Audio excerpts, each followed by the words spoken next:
This is for you. The Anglican Shop. Upstairs JTA at the Couver Shopping Center. Come visit us on Tuesdays and Wednesdays from 10 until 3 p.m. and on Fridays from 11 to 4 p.m. You would not be disappointed. The Anglican Shop. We're here to serve you and provide you with excellent customer service. Waiting to see you soon.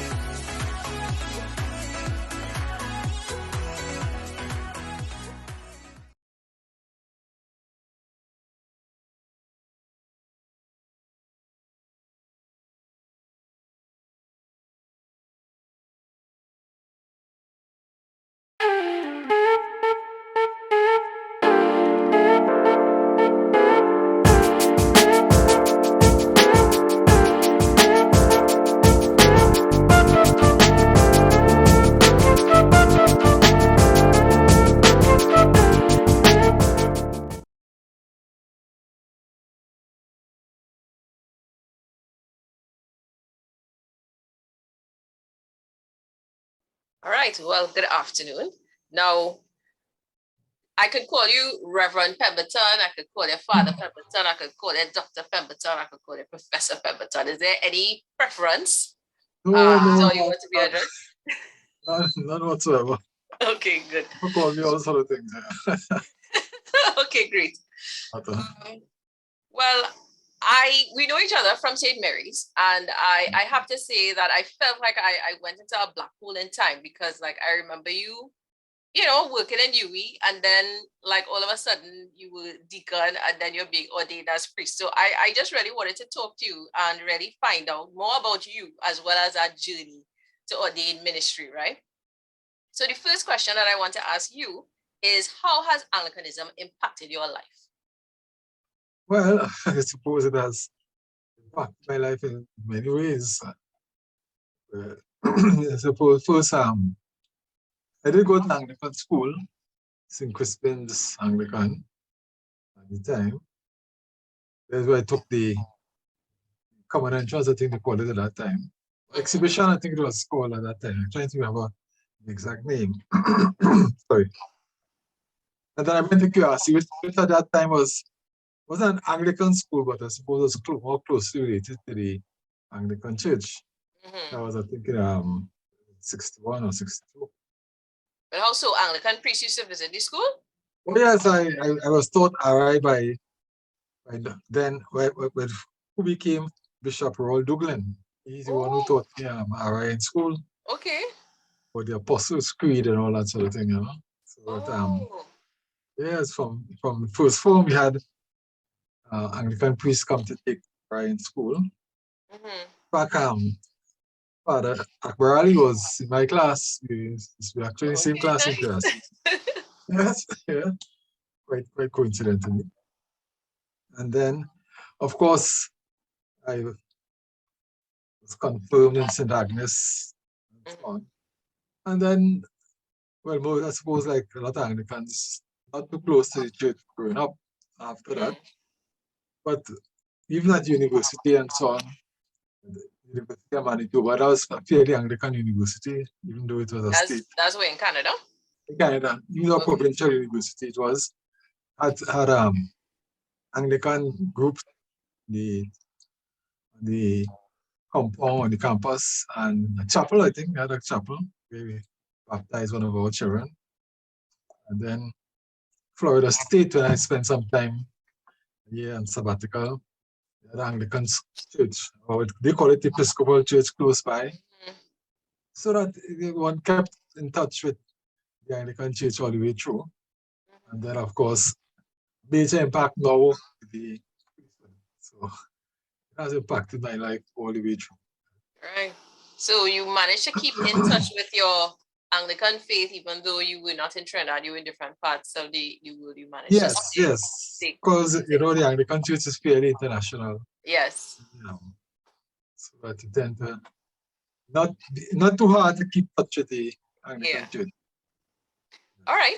Well, I'm interested in you, where you grew up, if you had any siblings and so forth. And your church life, growing up? Because I know I always hear people, around your age talking about going to church, how many times a day, etc. And it being, very, not that it's not structured and ordered now, but there's a difference to how it is now. Right. So you could share a little bit about you growing up. Well, I grew up in started, I suppose, in the Sawa area. Afterwards, I got to find out that I was baptized in St. John's Anglican Church in Pittsburgh. Then I lived for some time in Belmont. Actually. Went to Belmont Methodist school, but I grew up for most of my life in Four Roads in Valley, in Elizabeth Avenue at the time. I went to Four Roads Government School many years, and then across to St. Crispin's Anglican. And you moved around a little bit? I moved around a little bit, yes. I went from Mount Lambert IFC to Belmont Methodist, Four Roads Government, and then St. Crispin's. Wow. But how was that for you? It wasn't no problem. Yeah, adapted well. I fitted into whatever school I was in. Okay. As I remember. And then, of course, the class is a long stint, all the way to sixth form. And then I went straight to University of West Indies, and in some senses I never left because I Right. did my bachelor's there, master's, went away to Manitoba, spent 4 years, and then came right back to the University of West Indies as a lecturer. And then stayed there right through. I never worked anywhere else. Stayed at UWI all those years, 38 years, and I'm still associated with them. Wow. Still do sometimes some part-time teaching and sort of thing from time to time, and still associated with some societies at the university. Oh, very nice.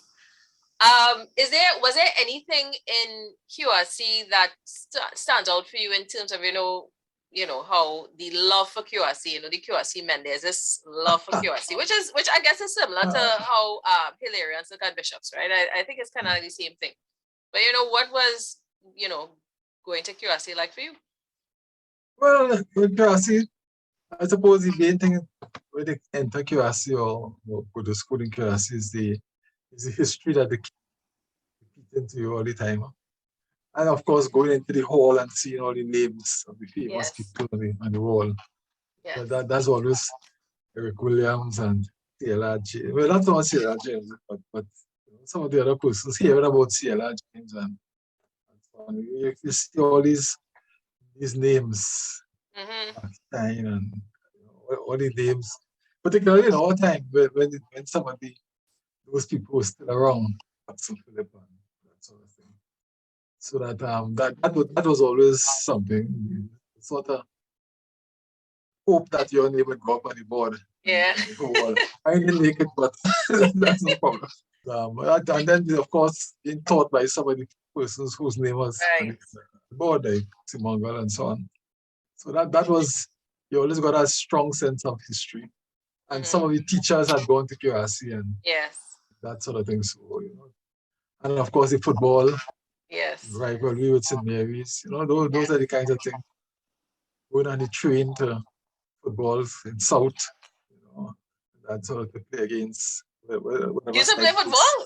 I myself never played football. No. You want to played for football in class. But I mean, if QRC was playing against the South champions, the North champions play the South champions, then you would take a train. Yeah. The school have to go, you could take a train. Go down to Skinner Park or wherever, and so you have to support the school. Yes. Those kinds of things would be, and in those days you had trains, so you could sing in and sing all the way down to San Fernando and back. Making noise on the train. Making noise on the train. Or playing in the oval, Steve was playing in the oval. This is support, a lot of support for persons. Oh, that sounds like what I've heard friends of mine say about QRC, that rich history as well as, football is a thing. Football is a thing. Yeah. Yes. Cricket to some extent, because some of the fellas like Derek Murray, we knew him in school, and then he was playing for the West Indies before we left school. You know, those kinds of things. Some people gaining instant success. That kind of thing was very inspirational. Nice. So then, when you went to university, what was your focus of study at university when you went to Canada? Oh well, I did agriculture at UWI. BSc in agriculture. UWI, sorry. Yeah, UWI. So I did in UWI first, and then I did agricultural economics. Okay. Stayed on and did a master's in agricultural economics. So I just continued studying agricultural economics in Canada. That's what I did at the University of Manitoba. Right, but what was it about agriculture that you felt that you wanted to study? Why agriculture? Well, that's interesting. Well, actually, a group of lecturers and professors from UWI, Faculty of Agriculture, came to Terrassi and a recruitment drive. Right. So that's what it's all about. How exciting faculty was and how it was the Imperial College and it was world recognized and so on. So I thought this sounded exciting. But most of the class were doing medicine. Maybe about 6 or 7 of the boys went straight to Mona to do medicine, including my brother, who was always in class with me. My younger brother, actually. But so they all went off to do medicine, but I didn't like the blood, in blood and that sort of stuff. Even though we practiced all that evening curiosity, but the class was so biology. At that time we used to do zoology separate from botany. And that class was very human oriented. So I didn't like that too much. So that agriculture sounded exciting. So I said, okay, I'll go to UWI and do agriculture. I'll go on to Jamaica. Some might disagree and say that agriculture song and exciting. Boy, I kind of curious about what they would have said that would have sparked that interest in you. What was their pitch about agriculture? Well, the outdoors, they highlighted the outdoor kind of experience, which sounded interesting, Oh, and you liked outdoors. And producing food and that sort of thing. Right. I actually didn't do botany. I did physics, not levels. Right. But it sounded, the plants and things sounded interesting, growing things and so on. And of course, as a child growing up even though in that time Petit Valley was considered very rural. Yeah. The Romanton was at farms in where Diamond Vale is now was a farming area. So that you grew up with farms and so around. And my mother's family from Tobago, from Charlottesville, with cocoa. And so on. So that you grow up hearing about agriculture and growing crops and so on. Right. So that kind of kept the interest. Oh, okay. Right. And of course, when you went for your time in UWI, did it live up to your expectations, the time that you were there? Yes, it was because I discovered economics in UWI because I'd only done science. Right. Chemistry, physics, zoology, that kind of thing at Terrassi. And then when I went to UWI, after 2 years of the zoology and botany, I really got tired of it. But the economics then became exciting. Right. The application of mathematics and so on. So I then went off into the economics, agricultural economics, and that my interest in the subject all the way through, that became exciting. Right. Statistics, mathematics, that kind of stuff. Right. So talking to a language person, when somebody say maths exciting, I don't understand that at all. I don't understand that at all, but really? I believe you. I believe you, Reverend Pemberton. I believe you. So you came back to Trinidad and you started working at university, right? Lecturing faculty of agriculture. What do you feel are some of the lessons that you wanted to impart on your students? Not just that agriculture is about growing crops, but there must be something more to than that. What are some of the lessons you feel you would have shared with your students about agriculture? Oh, okay. Well, the important kinds of things that we try to impart in the faculty is the importance of food security. We didn't use those words in the early days, but there was a Caribbean Food and Nutrition Institute on campus. And they actually, the first week of the term, or the week before schools, the university started for the year, they usually had the students come in and well, in those days, they could have brought malnourished children and so on with kwashiorkor and all these fancy nutritional deficiencies. And they could bring them to the campus and show us the effects of malnutrition and so on. And so we got an appreciation of the importance of agriculture. So that agriculture wasn't just a business, which is what we focus on in economics, but it was important for food. Some people without food will die. Right. That important. But of course, at the university, we paid as much attention to we used to call it first postgraduate, and then we became more American and started as a graduate work. So that over the years, I moved more from undergraduate teaching to graduate teaching, and training students in master's, PhD kind of situation, programs. And there was really training people to become, lecturers, professionals, researchers, solving problems, that sort of thing. That became more the focus after a while, the graduate program. So that's where we spent a lot of time. And some of our graduates, some of my students are teaching at the university now, teaching in another university, University of Florida. That thing. So we did a fairly good job of graduate work. Right. Persons, masters and PhD, and some of our master students have gone on to do PhDs all over the world. So that's good. Now, you spoke about the term food security. What exactly is that, and are we in trouble in Trinidad with regards to food security? Yes, well, Trinidad will always be a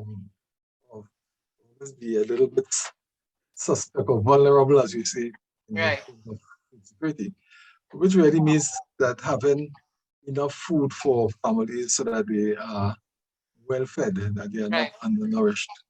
Of course, nowadays, obesity has also become a problem. So we also say that food secure person must have enough food to be well nourished, but not overnourished. Right. So that we pay some attention now to overuse. But basically, the problem of food security is insufficient access to food by households.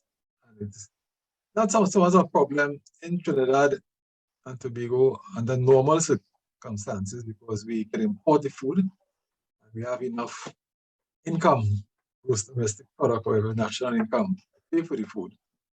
But it's when there's some sort of emergency that things really get tight quickly, because that's a high rate of importation of food. The slightest disruption to international markets we may be having with the international wheat market now, with the difficulties between Russia and Ukraine, then it immediately shows up itself in high prices for food, and then countries or families, households start to feel the brunt of it. Starting to see some riots now in Sri Lanka, for example. Hopefully it doesn't reach the Trinidad and Tobago that the prices won't get that high, but that's the immediate problem. And if you can't get grain, then it's can't produce chicken, and the ripple effect. Yeah. Wow. And we just are vulnerable. That's it. There's nothing. We are vulnerable because of the high amount of importation, particularly of the basic commodities, rice, wheat, corn, those kinds of commodities. So, oil, cooking oil, And there's nothing that we could do here to kind of lower that import bill. Nothing We can't do what we No, just well, not as we are currently structured. We just don't have the productive capacity in Wow. staple food production. We just Hmm. don't have it. There's nothing that we could do to replace the amount of staple foods, wheat, rice, corn, Right. that kind of thing that we currently import. We don't produce anything. I suppose cassava might be the closest thing we come in terms of Right. producing food, staple food, and that is no way could we, produce enough of that in a short order to replace anything. Right. Or rice Well, I mean, production is minimal. I mean, I don't know. I'm not. I would admit I'm now learning about these things. But I mean, how long has this been an issue? And can there have been things put in place or to deal with stuff like this? Or am I just being too utopic? Well, of course, it's a historical problem because Right. remember that most of the acreage in Trinidad agriculture has been under cocoa Right. and sugarcane for both export commodities. Right. So that even with the demise of the sugar industry and the demise of the cocoa, slow contraction of the cocoa industry, the land hasn't been transferred from those crops into food. Right. That transition hasn't taken place. Right. And of course, we have to be quite honest that Trinidad doesn't have the most fertile soil. We don't? Really? Oh no, not by a long shot. Wow. Only land capability analyses that have been performed in Trinidad show very, very few, very, very small acreage at say class 1 soil. A lot of our soil is real poor soil. And of course, we have mountains, fair amount of the island taken up with hills and mountains and so on. Right. We don't really have that much land for agricultural production. And then the land that we have suitable for agricultural production, like Diego Martin, also very suitable for housing. So right. a Yeah. lot of our wow. best land in Trinidad for agriculture has been gradually used up for housing. Narango is now, I go through there, lots of apartments and so on, Yes. So, but we have large swamps, we have mountains, Yes. so on. Trinidad have huge swamps, compared to the size of the country. Right. And then we have to maintain the forest reserve for water, right. like in Tobago and so on. So then we take the forests, the swamps, Right. the mountains. The flat land is just in the plains, the Caroni Plain, the Napoli, Yeah. Diego Martin, and those other areas. They're where people live. So right. So where are we gonna plant? we're gonna plant. Exactly. Wow. Yeah. I didn't think about that. Wow. Yeah. I mean, when you think of Trinidad, I mean, you can't. And then if you go on the hills and start cutting the hills to plant, then you have erosion, bushfires, and or going up in the hills to build houses too. Okay, yes. So Wow. we never had that much arable land that could be well suited for agriculture. Right. That so, okay, so we in a bit of a situation here in Trinidad. Yeah. All right. Yeah. All right. I learned something this afternoon. I appreciate that. Thank you. I thought it was just a scenario of us growing our own food, see how we could cut down the import bill, and But of course, I'm not denying or saying that we could not do more. I mean, even with the land that is available and so on, we could probably still do a little bit more. We could still try to produce a little bit more. But we have, again, the other point is that staple food production is not the most lucrative kind of agriculture. Really? Rice and wheat. And no, because you're competing with countries that have farms of 2,000 and 3,000 acres. Right. Using heavy machinery and so to produce, like your Russia, Ukraine, United States, those kind of countries, Australia, Brazil, so that you trying to produce rice on a 2-acre farm compared to somebody producing rice on a 2,000 or 2,000 acre farm. It's your cost of production, the rice you produce will be so expensive compared to Right. So it's always cheaper Yeah. to import staples, you Import. know. Oh, okay. For the Interesting. cost of living will go up if you have to rely only on high cost domestic production. That's the kind of trade-off I think Yes, that's always true. been in. Yeah. Wow, wow, wow. Okay, okay, interesting. Thank you. I appreciate that explanation. I didn't know there were those intricacies to Yes, the yes. situation. Wow, And that's that's what we kind of study in agricultural economics, those kinds of issues, yeah, alternatively. yeah. Wow. But I really hope there's some way that we can deal with it because I mean it's really ridiculous going to the grocery now. You know, Yeah, every minute the food prices are rising, but salaries are not. You right. know, so people are really in a quandary in terms of providing, as I said, those staples for their family. Yes, You know, yes. so Those are the critical thing. We do yeah, all right in terms of vegetables and those kind of tomato and so on. High yes, price things again, you know. yeah. Mm. But it's when Oh it's wow. staples concerned is where you have a real problem. Okay. Wow. I got a little agricultural economic lesson there.